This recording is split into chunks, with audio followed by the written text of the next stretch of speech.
Para sa mga working mom na gustong mag-pump sa trabaho, panoorin nyo tong video na to at sana makatulong. Isa sa mga binili ko itong breastfeeding/pumping cover na makakatulong talaga especially sa office. And then ito namang insulated bag panglagyan ng breast milk kapag magpa-pump ka sa trabaho. Dr. Ayla nga pala itong mga pump na ginagamit ko, pero mas gusto ko yung kulay pink kasi mas marami at mas maganda yung output na nakukuha ko dito. Ito yung kulay pink na pump na tinutukoy ko sa inyo. Mas marami kasi yung nakukuha kong output doon.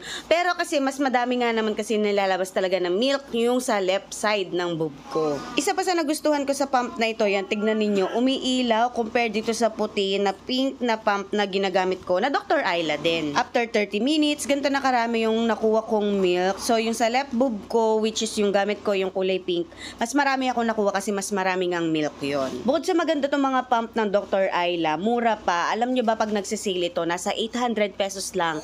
At kapag nag-sale, i-go nyo na, i-check out nyo na agad. Nilalagay ko lang sa ganitong bote yung napapump ko ng milk. Kapag konti lang ha, pero this time kasi medyo marami. Kaya ililipat ko yan sa breast milk bag. So ito lang yung mga ginagamit ko kapag nagpapump ako sa trabaho. Syempre, una yung mga pump. So ilalagay ko na lang yung link para alam niyo kung saan kayo bibili. Yung insulated bag, importante yon. Yung ice breaks para malamig pa rin yung mga breast milk at hindi masira.